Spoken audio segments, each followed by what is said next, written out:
तो अब हम करने जा रहे हैं coordinate geometry. Basically distance formula and section formula के ऊपर क्वेश्चन बेस्ड है। एरिया वाला पार्ट हटा दिया गया है तो उसके क्वेश्चन ले लिए हैं। एक लॉजिक है, बता देंगे, लेकिन चलिए क्वेश्चन नंबर 1 से करते हैं। क्या कह रहा है? The distance between the points a cos 25 degree, 0 and 0, a cos 65 क्या होगा?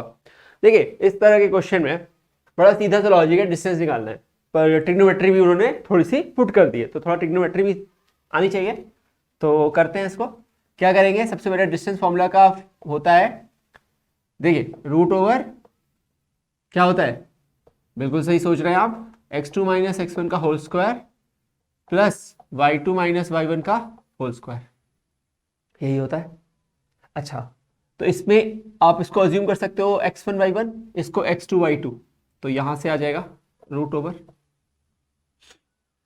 तो x2 क्या है 0, x1 क्या है a cos 65 का होल स्क्वायर प्लस y2 क्या है a cos 25, सॉरी y2 क्या है a cos 65 माइनस y1 क्या है 0 का होल स्क्वायर। सही बात है, यहां तक तो कुछ कंफ्यूजन नहीं है ना, होना चाहिए। क्या ही होगा इसमें? तो यहां से आएगा a स्क्वायर cos स्क्वायर 25, क्योंकि ऑब्वियसली बात है 0 है, तो ये माइनस का स्क्वायर पॉजिटिव होता है। और यहां क्या आएगा बेटा? यहां से आ जाएगा a स्क्वायर cos स्क्वायर 65। सही है? अच्छा, अगर सही है तो a स्क्वायर कॉमन जा रहा है, क्या बच रहा है देखिए, cos square 25 plus cos square 65। अब ये कुछ हमें पता नहीं है, पर हमने ट्रिग्नोमेट्री में एक चीज पढ़ी थी, sine 90 minus theta cos theta होता है और cos 90 minus theta sine theta होता है। अच्छा, तो अभी एक छोटी सी चीज करते हैं, ध्यान से देखिएगा मैं क्या कर रहा हूं। मैं इस वाले cos स्क्वायर 25 को क्या cos 90 माइनस 65 नहीं लिख सकता हूं? क्या कहते हैं? स्क्वायर लगा दिया वो को, बस समझा रहा हूं। क्या 90 माइनस 65 नहीं लिख सकते? लिख सकते हैं। तो स्क्वायर को थोड़ा सा मैं यहां पे लगा देता हूं, कोई फर्क नहीं पड़ता बेटा, वो तो स्क्वायर ही रहा है, ठीक है। अच्छा, ये टर्म आएगा, तो ए स्क्वायर अभी भी बाहर बैठे हैं, बैठे रहने देते हैं। cos 90 माइनस 65 का स्क्वायर है, तो cos 90 माइनस 65 25 होता है। सही है। अब एक बात सुनिए, cos 90 माइनस थीटा लेकिन साइन थीटा भी होता है। तो फिर मैं क्या लिख सकता हूं? अच्छा, ए स्क्वायर का रूट कर रहा हूं क्योंकि ये पूरा मल्टीप्लाई हो रहा है, तो ए स्क्वायर का रूट ए बाहर आ जाएगा, रूट के अंदर क्या बचेगा? रूट के अंदर बचेगा cos 90 minus theta sine theta, और स्क्वायर हो रहा था तो वापस से स्क्वायर कर दिया, प्लस अब समझे क्या हुआ? आसान क्वेश्चन था, बस 90 माइनस थीटा वाला लॉजिक पता होगा तो हो जाएगा, उसमें क्या दिक्कत है? ये sine square theta plus cos square theta क्या होता है? 1 होता है, तो खत्म हो गया कहानी। तो a इंटू 1 आ गया, बेसिकली आंसर आ गया a। कौन सा ऑप्शन मैच कर गया बेटा? Option A. आंसर भी है, ऑप्शन भी है, सब कुछ है। तो अब हम क्या करने जा रहे हैं? क्वेश्चन नंबर 2 करने जा रहे हैं। क्वेश्चन नंबर 2 में आपको क्या बताया गया है? एक लाइन सेगमेंट है जिसकी लेंथ दे दी गई है 10 यूनिट्स, ठीक है। अच्छा, एक लॉजिक समझिए, उसकी लेंथ पता है, एक लाइन सेगमेंट है, उसकी लेंथ पता है 10 यूनिट्स है, ठीक है, और उसके एक एंड का कोऑर्डिनेट पता है 2, -3, और उसके दूसरे एंड का एब्सिसा पता है। एब्सिसा क्या होता है बेटा? एब्सिसा होता है एक्स कोऑर्डिनेट। तो एब्सिसा कितना दे रखा है? 10, तो ये 10 है, कॉमा पता नहीं y क्या है, y नहीं पता, यानी ऑर्डिनेट नहीं पता, ठीक है।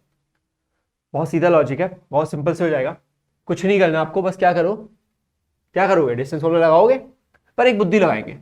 डिस्टेंस का फॉर्मूला, डिस्टेंस डायरेक्टली ना लिख के स्क्वायर पे लगाते हैं, तो डी स्क्वायर क्या हो जाएगा बेटा? टी स्क्वायर होता है, रूट नहीं लगेगा, सबसे अच्छी बात है, तो ये हो जाएगा y2, सॉरी पहले x लिखते हैं, तो x2 माइनस x1 का whole square plus y2 minus y1 का होल स्क्वायर। अब इस केस में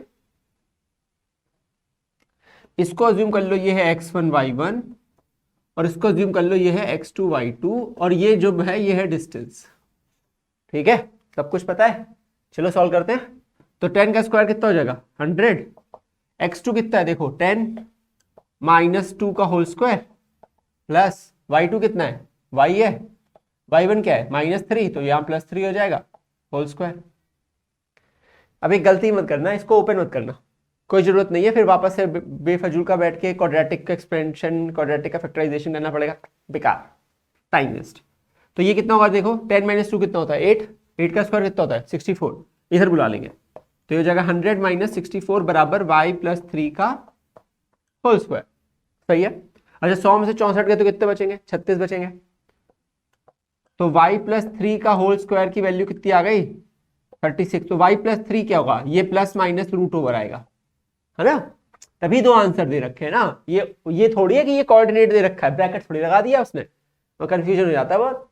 ये वैल्यूज हैं कि ऑर्डिनेट जो है वो दो वैल्यू हो सकता है, क्योंकि पता नहीं ना मुझे, ये पॉइंट यहां भी हो सकता है, ये पॉइंट यहां भी हो सकता है, ये पॉइंट यहां पे भी हो सकता है, यहां पे भी हो सकता है, ये घूम सकता है ना, ये फिक्स जरूरी नहीं है ना, कोई दो हो सकते हैं, इसीलिए ये निकाले जा रहे हैं। तो +-6 ये हो गई y+3 की वैल्यू।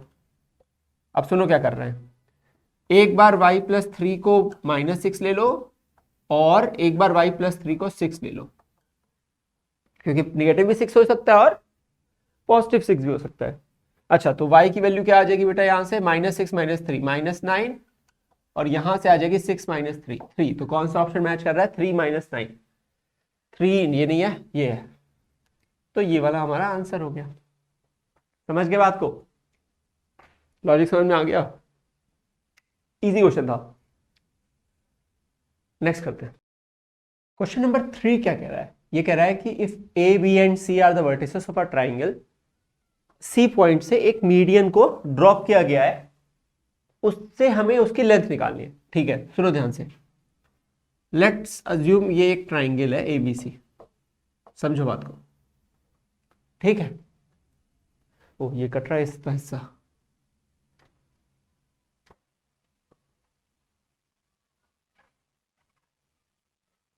ठीक है। तो अगर किसी भी ट्राइंगल एबीसी में, अगर किसी भी ट्राइंगल एबीसी में कोई मीडियन बनाई जाती है बेटा, तो मीडियन जो होती है वो मिड पॉइंट होता है, उसको ज्वाइन करने वाली लाइन होती है अपोजिट वर्टेक्स को, ठीक है। तो यहां से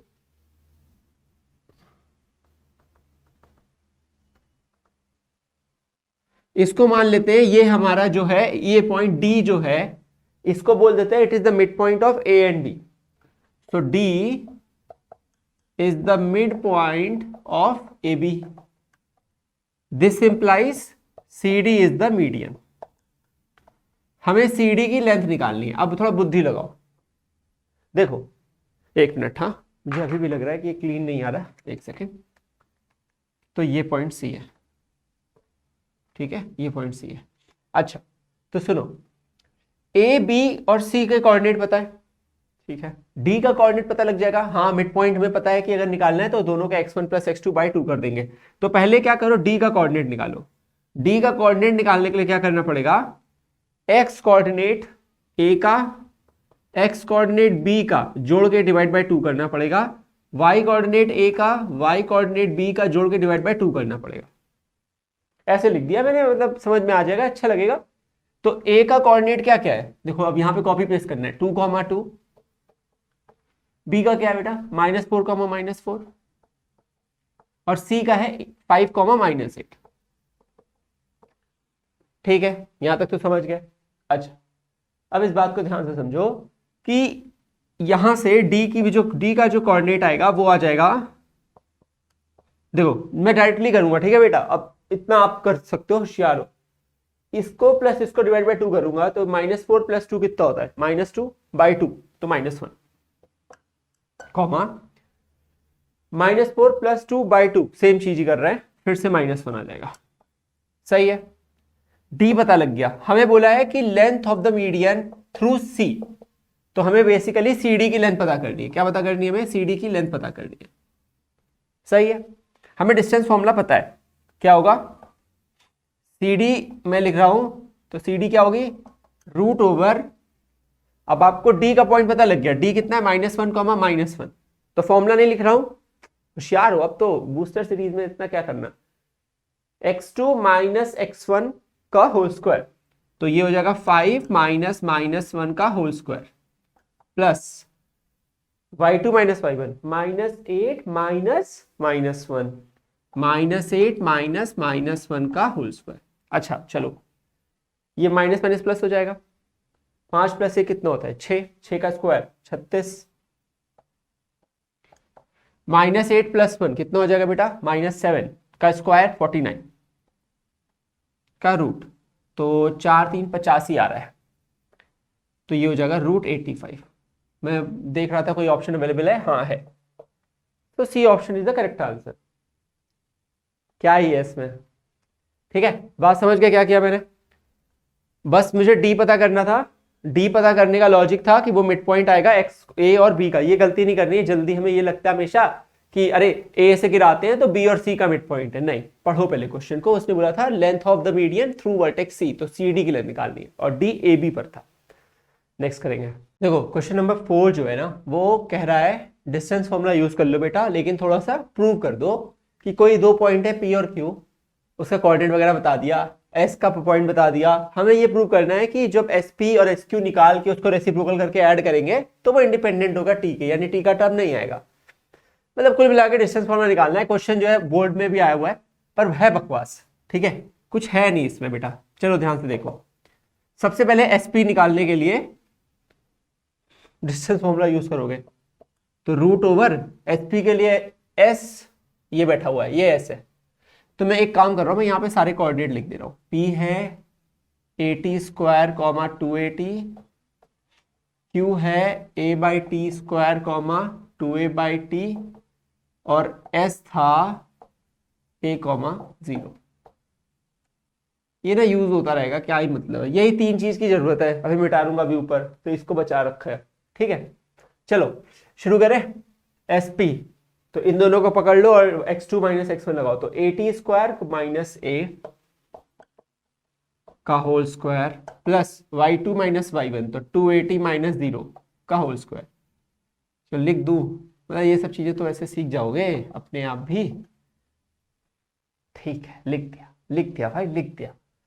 तो क्या हो जाएगा ये 80² - a का होल स्क्वायर, तो कुछ कर नहीं सकता, ए कॉमन जा रहा है वैसा, लेकिन कर दो, a - b के होल स्क्वायर से ओपन कर दो, तो क्या हो जाएगा ये a²t⁴ plus a² -2a² t² आएगा ना, क्योंकि ये a² 2ab करोगे तो ये दोनों मल्टीप्लाई होकर a² बन जाएंगे, ठीक है। इसका होल स्क्वायर करोगे तो ये 4a² t² हो जाएगा। ध्यान से सुनो मेरी बात को, बहुत ध्यान से सुनो, इसको बस सीखना है पैकिंग करना, ठीक है। पैकिंग करना नहीं आएगा तो फिर सब खराब है। देखो ये दोनों टर्म को टच नहीं कर रहे हम, a² t⁴ प्लस a² को, इसको जब सिंप्लीफाई करोगे, हाँ, तो प्लस 2a² t² हो जाएगा। अब ध्यान से सुनो मेरी बात को, वापस से सुनो, जब भाई ये टर्म था तो यहां -2a² t² आता था। अगर आज यहां पे प्लस चाहिए तो ये फॉर्मूला होगा x² + y² + 2xy, यानी x + y का होल स्क्वायर हो जाएगा। यानी यही चीज को प्लस के साथ कर देंगे तो यहां प्लस आ जाता, तो यहां पे प्लस आ रहा है, इसका मतलब इसको क्या लिख सकते हैं बेटा, इसको लिख सकते हैं a² प्लस a का होल स्क्वायर। क्यों? क्योंकि देख लो, ओपन करके चेक कर लो, a² t⁴ plus a² plus 2a² t²। वो यही समझ में आ जाता है, इतना होशियार तो होना पड़ेगा जीवन में, ऐसे थोड़ी चलेगा भाई। तो ये सिंप्लीफाई होगा, स्क्वायर उड़ जाएगा, क्या बचेगा सिर्फ at² प्लस a। ये किसकी वैल्यू आ गई है, SP की, यहां लिख के चल रहा हूं, ये भी मिटाने वाला हूं इसलिए at² प्लस a, ठीक है। तो स्क्रीनशॉट वगैरह लेना हो तो लेके रख लो, ठीक है, फ्रेम से बाहर हूं मैं। SP की वैल्यू आ गई है, बाद में यूज करूंगा। अब SP के बाद क्या निकालना है,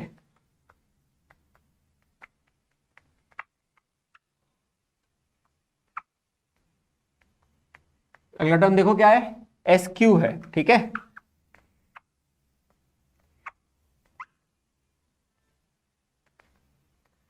ठीक, थोड़ा सोचा कि शायद फायदा दे, ज्यादा दिमाग चला रहा हूं वैसे। SQ, चलो SQ अब की बार लिखोगे a/t² - a, अब की बार लिखोगे a by T square minus A का whole square plus 2a by T minus 0। इसको इसीलिए लिखने से कितना फायदा मिलता है, आपको बार बार उस क्वेश्चन में ढूंढना नहीं पड़ेगा। ठीक है, वो छोटी छोटी चीजें हैं, जब बताता हूं तो उसको सीखा करो, बहुत काम आएंगी। ठीक है, अच्छा तो इसमें क्या करना है हमें, a माइनस बी का होल स्क्वायर का फॉर्मूला लगाना पड़ेगा। लगाते हैं, तो ये हो जाएगा a स्क्वायर बाई टी 4, ये आएगा plus a square minus 2a square by T square. होशियार हो तो अच्छा, नहीं तो हो जाओगे यहां पर। प्लस ये जीरो तो कोई एग्जिस्टेंस नहीं है, इसका स्क्वायर करेंगे तो आएगा 4a square by T square. समझे क्यों बोला था होशियार हो? ले देखिए, इसके साथ तो कुछ करना नहीं है। ये एक्सप्रेशन में देखो, ये प्लस के साथ जो चीज लिखी है a square by T square, ये माइनस के साथ लिखी है, तो 4 में से 2 गए तो कितने बचे, 2 बचे। तो ये हो जाएगा a square by T power 4 plus a square minus का plus 2a square by T square. ठीक है, अभी फिर से वही बात हो गई, जब यहां माइनस था तो यहां माइनस आया था, अगर आज यहां पे सिर्फ कुछ नहीं चेंज हुआ है, प्लस आ गया है तो यहां प्लस रहा होगा बस। तो वापस से पैक कर दो, इसको कंप्रेस कर दो वापस से। तो a स्क्वायर नहीं लिखना है, a by T square plus a का होल स्क्वायर। इसको देखो और इसको कॉपी करो और माइनस का प्लस कर दो, स्क्वायर चल जाएगा, रूट के साथ खत्म, तो बचेगा क्या बेटा, a by T square plus a। तो एस क्यू क्या आ गया है, a by T square plus a। क्या करना है, इसका रेसिप्रोकल दोनों का करके ऐड करना है। एक काम करते हैं, पहले इसको थोड़ा सिंप्लीफाई कर रहा हूं मैं, मुझे लग रहा है एलसीएम लेना फायदा है, वरना बहुत खिच खिच हो जाएगी। ठीक है, तो एलसीएम ले लो टी स्क्वायर, तो ये क्या बन जाएगा, a plus A T square. अब ठीक है, तो यहां पे ना मैं इसको चेंज करके थोड़ा सा, कितना गंदा सा हो जाता है, a plus A T square by T square कर दे रहा हूं। अब सही है। ऐसे रेसिप्रोकल कैसे करते हैं, दो अलग अलग टर्म है ना। चलिए मैं इसको रिरेज करता हूँ, फिर इसको सॉल्व करता हूँ। अगेन स्क्रीनशॉट ले सकते हो।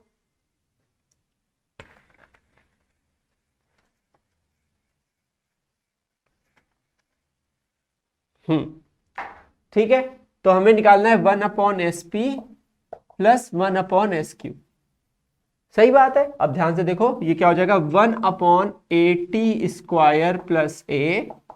जब इसका रेसिप्रोकल करोगे तो ये टी स्क्वायर फ्लिप कर जाएगा ना, तो ये बन जाएगा टी स्क्वायर अपॉन ए प्लस ए टी स्क्वायर। अरे अब ध्यान से देखो, बुद्धि लगाओ, ये भी ए प्लस ए टी स्क्वायर ही तो है, ये भी क्या लिखा हुआ है, ए प्लस ए टी स्क्वायर, तो इसको क्या लिख सकते हो, ए प्लस ए टी स्क्वायर लिख सकते हो ना, बात तो वही है।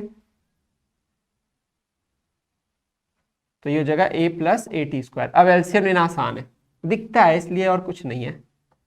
तो कुल मिला के ऊपर आएगा 1 प्लस टी स्क्वायर। अब ध्यान से देखो, नीचे ए कॉमन जा रहा है, क्या बचेगा, 1 प्लस टी स्क्वायर। तो इसका मतलब ये टर्म दोनों चले गए, तो क्या बचा, 1 अपॉन ए। क्या 1 upon a independent of T है? यस, इसमें कोई टी का टर्म नहीं आता, तो हमने प्रूव कर दिया कि that this is independent of T, this expression is independent of T. बात समझ गए? तो कभी कभी हमें इसलिए क्वेश्चंस को पढ़ के डरना नहीं होता। ये क्वेश्चन वैसा था कि देखने में डरावना लगता है, और ये टेक्निक सीखनी पड़ेगी जो मैंने पैकिंग वाली टेक्निक सिखाई, ये जरूरी है। नेक्स्ट करेंगे। तो क्वेश्चन नंबर 5 में क्या कह रहा है, the ratio in which x axis divides the segment in the, दो पॉइंट है उनके, किस रेशियो में एक्स एक्सिस डिवाइड करती है। तो एक अज्यूम कर लेते हैं 3,6, तो एक पॉइंट है 3,6, 12,-3। देखिए आप इसे चाहे तो एग्जैक्टली बना सकते हैं, आप एक चाहे तो रफ डायग्राम बना लीजिए, कोई फर्क नहीं पड़ता। तो मैं एक रफ डायग्राम बना ले रहा हूँ। लेट सपोज कि ये है, वैसे ही नीचे जाएगा, तो दिमाग तो मेरा ऐसे ही कह रहा है, चलो फिर ऐसे ही बनाते हैं। तो ये हो गया 3,6 और एक पॉइंट हो गया 12, क्या था, -3। ठीक है, अच्छा तो एक्स एक्सिस इसे किसी रेशियो में डिवाइड कर रही है। ठीक है, तो मान लेते हैं ये एक्स एक्सिस है, ठीक है, तो ये इसे किसी रेशियो में बांट रही है, वो रेशियो पता करना है। आपको पता होगा कि आप जनरली आपने पढ़ा था m1:m2, k:1 भी बोलते हैं, λ:1 बोलते हैं, m:n बोलते हैं। तो जब आपको रेशियो निकालना हो ना, तो एक सेकेंड, तो अब क्या करो, हमेशा इसमें ना इस तरीके से अज्यूम करो कि लैम्डा इज टू 1 हो जाए, मतलब काफी इजी हो जाता है वो। ठीक है, सिंप्लीफाई करना इजी और कुछ नहीं है लाइफ में, इतना सॉर्टेड है भी। अच्छा, ये कोई भी पॉइंट पी हो सकता है, आपको पता है ये जो भी पॉइंट होगा इसका जो एक्स कोऑर्डिनेट होगा वो तो कुछ होगा, पर वाई कोऑर्डिनेट 0 होगा। वाई कोऑर्डिनेट 0 क्यों होगा? अरे भाई क्योंकि एक्स एक्सिस पे लाई कर रहा है ना पॉइंट, जब एक्स एक्सिस डिवाइड करती है तो इसका मतलब उसका वाई वाला पार्ट 0 होगा। तो हमें पता है किसी पॉइंट पी का वाई कोऑर्डिनेट कैसे दिया जाता है, आपको बताया गया है। हाँ, लैम्डा इंटू -3, तो -3 lambda plus 1 into 6 upon lambda plus 1 बराबर जो भी वाई कोऑर्डिनेट है जो कि 0 है, इसलिए तो कर रहे हैं क्योंकि लैम्डा की वैल्यू आ जाएगी। तो -3 लैम्डा प्लस 6 की वैल्यू क्या आ जाएगी? 0। तो 3 लैम्डा की वैल्यू हो जाएगी 6 या लैम्डा की वैल्यू हो जाएगी 2। तो रेशियो क्या हो जाएगा बेटा? बेटा ये क्वेश्चन बहुत बकवास था, 2:1। तो ऑप्शन नंबर ए सही है।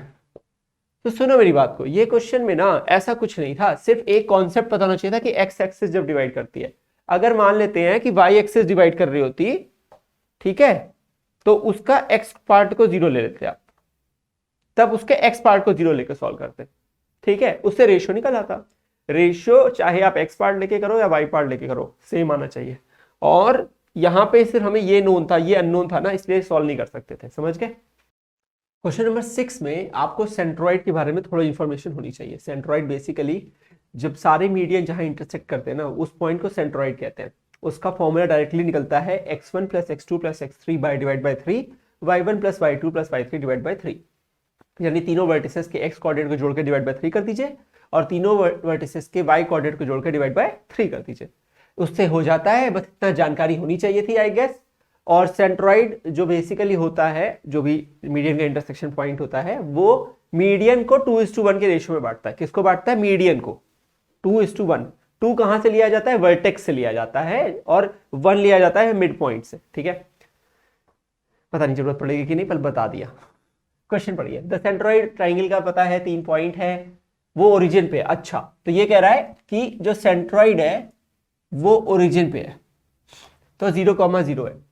तो हमें a³ + b³ + c³ की वैल्यू पता करनी है। अरे पता नहीं कैसे पता करनी है, मुझे बस इतना पता है कि तीनों के x कोऑर्डिनेट को जोड़ूंगा, a + b + c divide by 3 करूंगा तो 0 आएगा। अब कोई फर्क नहीं पड़ता, x वाला 0 आएगा, y वाला भी 0 ही है।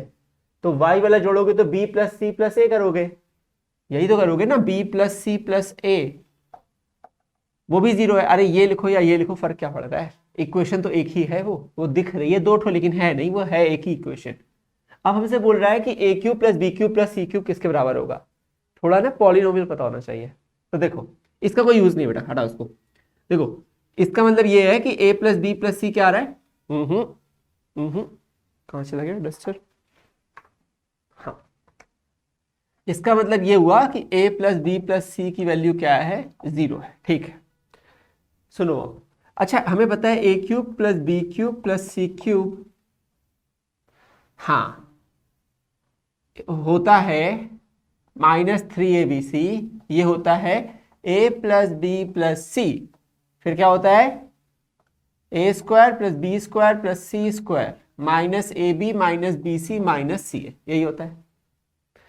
इसे half of a - b² + b - a² p - c + c - a का भी लिख सकते हैं, अगर 2 मल्टीप्लाई कर दे तो। वो सारी बातें नहीं कर रहे हैं, बस बोल दिया है, बोलने का मन कर रहा था तो बोल दिया है।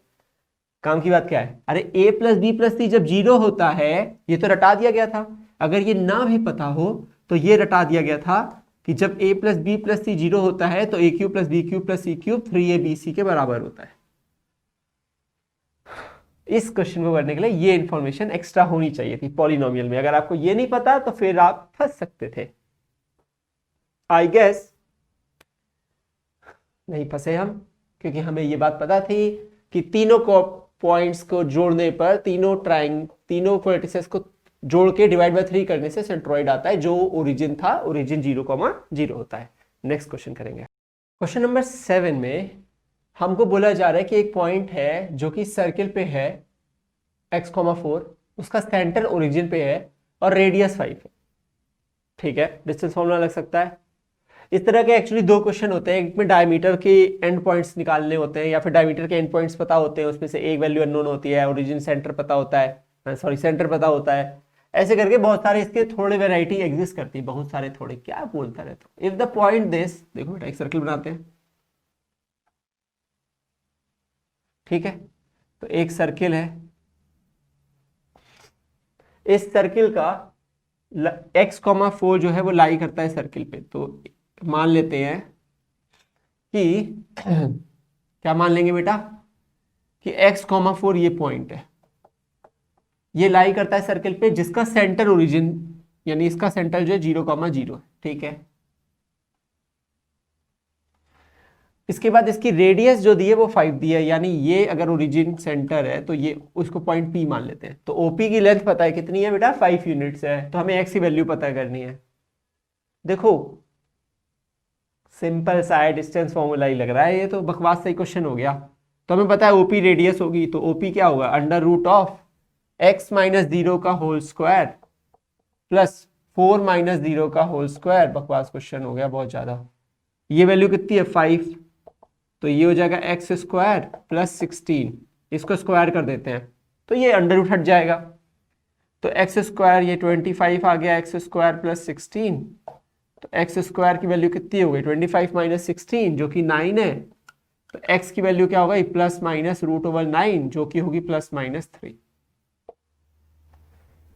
मैंने कुछ और सोच के क्वेश्चन लिया था पर ये कुछ और निकल गया, एक एक्स्ट्रा क्वेश्चन कर दूंगा, कोई नहीं, ठीक है। अगला करते हैं। क्वेश्चन नंबर 8 में आपको एक ज्योमेट्री के रिलेशन के बारे में पता होना चाहिए। ये एक पूरी कैटेगरी ऑफ क्वेश्चंस होते हैं जब आपको ज्योमेट्री के कुछ बेसिक प्रॉपर्टीज का एप्लीकेशन करना होता है। लेट्स सपोज इस क्वेश्चन में ABCD स्क्वायर दे रखा है। अगर ABCD एक स्क्वायर है तो इसका मतलब ये हुआ कि वो लग नहीं रहा है, इग्नोर कर दीजिए, नहीं लग रहा, तो ABCD मान लीजिए स्क्वायर है, तो हमें पता है कि जो स्क्वायर के डायगोनल्स होते हैं वो एक दूसरे को बाइसेक्ट करते हैं और सेम ही होंगे, एक डायगोनल एक दूसरे को क्या करते हैं बाइसेक्ट करते हैं, तो और डायगोनल इक्वल भी होते हैं, तो ये दूरी इक्वल है, ये दूरी इक्वल है, तो उसके आधे टुकड़े भी इक्वल होंगे। अगर ये सिर्फ पैरेललोग्राम होता तो ये टुकड़े इक्वल होते, ये टुकड़े इक्वल होते, पर ये आपस में इक्वल नहीं होते। अभी क्या हुआ, डायगोनल इक्वल भी होते हैं और बाइसेक्ट भी करते हैं। पैरेललोग्राम में क्या होता है, डायगोनल अनइक्वल होते हैं पर बाइसेक्ट करते हैं। रेक्टेंगल में सेम सिचुएशन है, डायगोनल इक्वल होते हैं, ठीक है, और बाइसेक्ट करते हैं। रोम्बस में अगेन अनइक्वल होते हैं। तो अब एक बात सुनिए, मैं क्या कहना चाह रहा हूं, यहां पर आपको एक पॉइंट के एक कोऑर्डिनेट नहीं पता है, ठीक है, बाकी तो सब पता है। तो अगर मुझे पता है कि ये इसका मिड पॉइंट ये है और इसका भी मिड पॉइंट यही है, तो कहानी खत्म हो गई। इससे एक मिड पॉइंट निकाल लेते हैं, इससे एक मिड पॉइंट निकाल लेते हैं, दोनों सेम होना, इक्वल कर देते हैं। डिस्टेंस फॉर्मूला के डोमेन में मत जाइएगा, बहुत बकवास होता है वो करना, ठीक है, कि हम इसका डिस्टेंस निकालेंगे, इसका डिस्टेंस निकालेंगे, दोनों इक्वल होते हैं स्क्वायर में तो इक्वल करेंगे ना, ये सब नहीं कर रहे। तो ए की वैल्यू क्या है 5,P, बी की वैल्यू क्या है 1,5, सी क्या रखा है 2,1 और डी क्या है 6,2। तो बेटा एक्स कोऑर्डिनेट क्या होगा, मिड पॉइंट फॉर्मूला लगा लो, दोनों का सम डिवाइड बाय 2, तो इस पॉइंट को P मान लेते हैं।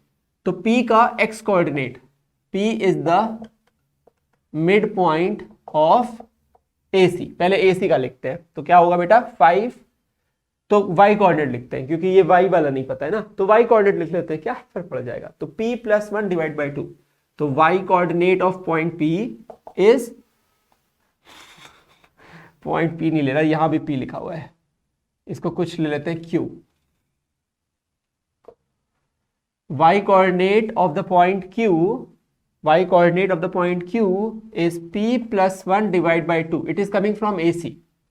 किससे आ रहा है बेटा, AC से आ रहा है, ठीक है। अच्छा, also it is the mid point of BD, तो फिर y coordinate of point Q BD से कैसे आता बेटा 2 + 5 या 5 + 2 डिवाइड बाय 2, तो हो गया 7/2, ठीक है, यहां तक समझ गए। इसका y कोऑर्डिनेट यहां से निकाल लिया और इसी का y कोऑर्डिनेट इसका यहां से निकाल लिया, दोनों सेम होंगे, तो p प्लस 1 डिवाइड बाई 2 की वैल्यू क्या होगी, 7/2 होगी, 2 2 कट जाएगा, तो p की वैल्यू क्या होगी, 6 प्लस 1 7 होता है, तो p हो गया 6। समझ गए? ये क्वेश्चन में यही तकनीक लगाई जाएगी, डिस्टेंस फॉर्मूला निकाल के नहीं लगाया जाएगा, आंसर आएगा उससे पर बहुत टाइम वेस्ट होगा। ठीक है, नेक्स्ट क्वेश्चन करने जा रहे हैं। इस क्वेश्चन के लिए बहुत ध्यान से सुनिए एक बात, ये क्वेश्चन देखने में लगता है ये तो बकवास है, मैं तो डिस्टेंस फॉर्मूला लगा कर लूंगा, पर बेकार है वो तरीका। फिर से सुनिए ऐसा क्यों। ये क्वेश्चन बोल रहा है कि एक पॉइंट P है, लाई करता है लाइन सेगमेंट पे ज्वाइनिंग पॉइंट AB। तो मुझे बता दिया गया कि एक लाइन सेगमेंट है AB और P उस पे लाई करता है। P का पॉइंट पता है, A का पॉइंट पता है और B का पॉइंट पता है, और ये बोल रहा है कि ये क्या सही होगा। तो आप क्या कर सकते थे, आप कह देते कि भाई मैं AP डिस्टेंस निकाल लेता हूँ, ये भी डिस्टेंस निकाल लेता हूँ और AB भी निकाल लेता हूँ और देख लेता हूँ कौन सा रिलेशन सेटिस्फाई कर रहा है। इससे अच्छा आप इसका रेशियो पता कर लीजिए। हाँ मुझे पता है कि वो AP/PB का रेशियो होगा, पर रेशियो पता लग जाएगा तो टोटल लेंथ का भी तो वो निकल आएगा ना, प्रोपोर्शनेटली तो निकल ही आएगा। ठीक है, तो करते हैं इसको। अब सुनिए इसको कैसे करना है। तो ये हो जाएगा 2,1।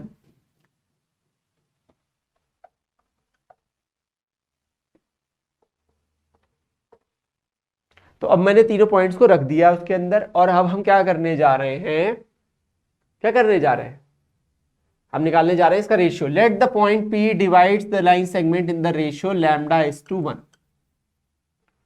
तो फिर पॉइंट P का जो x कोऑर्डिनेट होता वो कैसे आता, 4 × 1 या 1 × 4 या λ/8, ऐसे ही तो करते। तो 8 × λ प्लस 1 × 4 अपॉन λ+1, इसकी वैल्यू होती 2 के। और ऑल्सो एक और तरीका था, it can also be found by, कैसे, बाई कोऑर्डिनेट से निकालते। तो λ/4 प्लस 1 × 2 अपॉन λ+1, इसका वाई कोऑर्डिनेट कितना है 1। दोनों से लैम्डा की सेम वैल्यू आती है, और अगर नहीं आ रही है तो फिर वो पॉइंट उस पर लाई नहीं कर रहा है, वो झूठ बोला गया हमें, वो पॉइंट लाई नहीं कर सकता उस पर। ठीक है, तो यहां से सिंप्लीफाई करेंगे बेटा तो क्या आएगा, 8 λ + 4 = 2 λ + 2, तो 6 λ क्या आ जाएगा, -2। तो लैम्डा की वैल्यू क्या आ रही है, -1/3। घबराओ मत, सर निगेटिव आ गई, रेशियो निगेटिव कैसे हो गया, क्योंकि एक्सटर्नल डिवीजन हो गया, क्योंकि पॉइंट P जो है वो हमने अज्यूम किया था अंदर, वो है नहीं अंदर, वो बाहर बैठा हुआ है, इसलिए लैम्डा जो है वो निगेटिव हमारे केस में आ रहा है। अभी सुनिए इस बात को, इसको सिंप्लीफाई करिए पहले, देखिए सेम है कि नहीं, गलती तो नहीं हुई है। तो ये हो जाएगा 3 λ = 1 -1, तो लैम्डा की वैल्यू आएगी -1/3, दोनों से सेम आ रही है, कोई दिक्कत नहीं है। लैम्डा की वैल्यू अगर -3 हो जाएगी, लैम्डा की वैल्यू अगर क्या हो जाएगी बेटा, -3 हो जाएगी, तो इसका मतलब कि AP नहीं हो सकता। लैम्डा, अब सुनो बहुत कॉन्सेप्चुअल क्वेश्चन है, सुनो ध्यान से पहले भी, लैम्डा की वैल्यू -3 हो गई है, इसका मतलब पॉइंट P इसके बीच में लाई नहीं कर रहा, क्योंकि रेशियो जो आ रहा है वो आ रहा है -1:3। अगर λ/1 करते हो तो रेशियो आ रहा है -1:3। इसका मतलब ये हुआ कि, इसका मतलब ये हुआ कि ये जो पॉइंट है ये एक्सटर्नल डिवीजन कर रहा है, तो ये पॉइंट बाहर की तरफ है, ये पॉइंट किधर है बेटा, बाहर की तरफ है। अब सोचो ये कह रहा है -1 बाहर की तरफ है, -1 बाहर की तरफ है, इसका मतलब पॉइंट P जो है वो एक ही इधर की तरफ बैठा है, किधर बैठा है, इधर की तरफ बैठा है। तो एक्चुअल सिचुएशन ये है,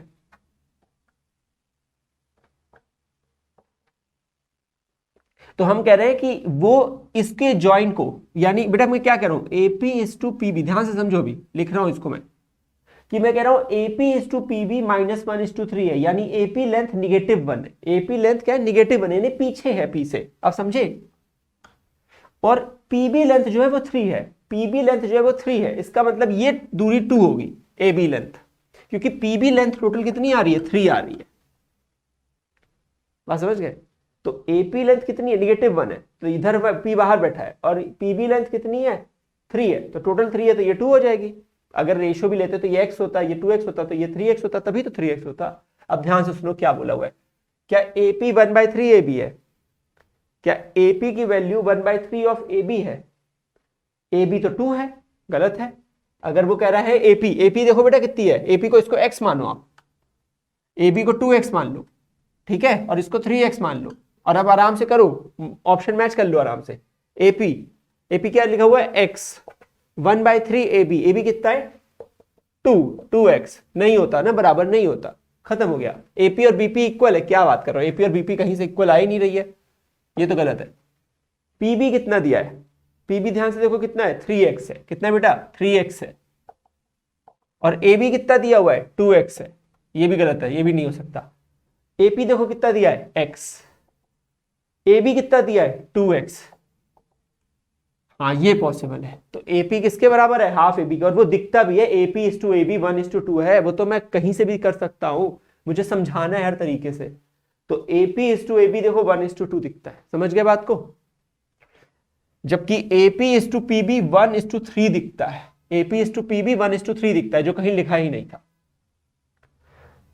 समझ गए। तो एपी इज टू एबी कितना आ गया 1:2 आ गया, तो ये वाला ऑप्शन सही है। बहुत अलग क्वेश्चन था, इसको समझना बहुत जरूरी था, ठीक है। नेक्स्ट क्वेश्चन करते हैं, ये लास्ट क्वेश्चन है और ये बहुत इंपॉर्टेंट क्वेश्चन है, इस तरह का क्वेश्चन आपके पेपर में आता है, डिफिकल्ट नहीं होता, बस एक थोड़ा सा एक स्टेप एक्स्ट्रा करना होता है, उसके 1 नंबर नहीं तो कट जाते हैं, आप नहीं करोगे तो सुनिए कैसे करेंगे। पॉइंट पी है जो कि join of the points A और बी को डिवाइड करता है, रेशियो दिया है। देखो अभी हमारे केस में ना इंटरनल डिवीजन ही है, वो अलग बात है कि पिछला क्वेश्चन मैंने जो किया वो थोड़ा सा अलग हो गया, लेकिन हाँ मैक्सिमम केसेस में बेटा वही है। तो सुनो मेरी बात, ए पॉइंट दे रखा है 2,1 और बी पॉइंट दे रखा है 5,-8, ठीक है। इस तरीके से पॉइंट पी है कि AP 1 है और AB 3 है। अभी देखो मैंने अभी जस्ट एक क्वेश्चन किया था, लेकिन उसमें मैंने बोला था कि निगेटिव रेशियो आ गया तो P जो है वो पीछे खिंचा हुआ था, ठीक है। तो अब की बार ऐसा अज्यूम नहीं करेंगे, अब की बार हम अज्यूम कर लेंगे कि ये पॉइंट यहां पर है। तो इसका मतलब बेटा ये होता है कि अगर AP की वैल्यू x है तो AB की वैल्यू 3x है, इसका मतलब PB की वैल्यू कितनी हो जाएगी 2x, क्योंकि अगर ये x है तो ये दूरी 2x होगी, तभी तो टोटल दूरी 3x होगी, तो रेशियो कितना हो जाएगा 1:2 हो जाएगा AP इज टू PB का। बात समझे, बस ये निकालना था। This implies PB is 2x, therefore AP upon PB will be x upon 2x और 1/2, आप कुछ भी ले लो, x is a proportionality constant, तो रेशियो आ गया 1:2। पॉइंट P का हमें कोई भी कोऑर्डिनेट नहीं पता, तो हमें क्या पता करना पड़ेगा, पॉइंट P का x कोऑर्डिनेट और पॉइंट P का y कोऑर्डिनेट पहले पता करना पड़ेगा। मैंने बोला ये स्टैंडर्ड क्वेश्चन है, इतना तो सब करते आए हम। तो पॉइंट P का x कोऑर्डिनेट कैसे निकलेगा, पॉइंट P का x कोऑर्डिनेट आएगा, पॉइंट P का x कोऑर्डिनेट आएगा 1/5 प्लस 2/2 अपॉन 1+2। पहले तो रेशियो को सही पकड़ना था, जल्दीबाजी में हम 1 और 3 लेके सॉल्व कर देते और आंसर आ जाता गलत, तो वो गलती में नहीं करनी थी, ठीक है।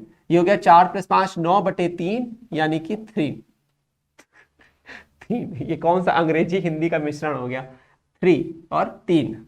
अब हमें निकालना है y coordinate of the point P, कैसे आएगा बेटा 1 × -8 प्लस 2 × 1 है ना, इस रेशियो को इस कोऑर्डिनेट के y से मल्टीप्लाई करते हैं अपॉन 1+2, तो ये होगा -6/3, कितना आ जाएगा -2, ठीक है। यहां तक तो सॉर्टेड हो गया।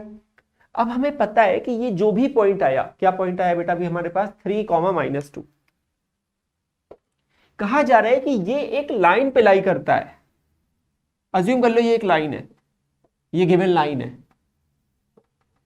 तो इस लाइन पे ये पॉइंट लाई करता है, अगर लाई करता है तो उसको सेटिस्फाई भी करता होगा, तो उसके x कोऑर्डिनेट में क्या रख देंगे, यानी कि 2xp - yp + k की वैल्यू क्या होगी 0, since p lies on the line.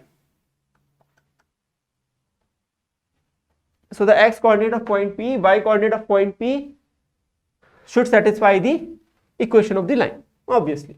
तो 2 × 3 -2 + k is equal to 0, तो ये हो जाएगा 6 + 2 + k = 0। This implies k is equal to -8।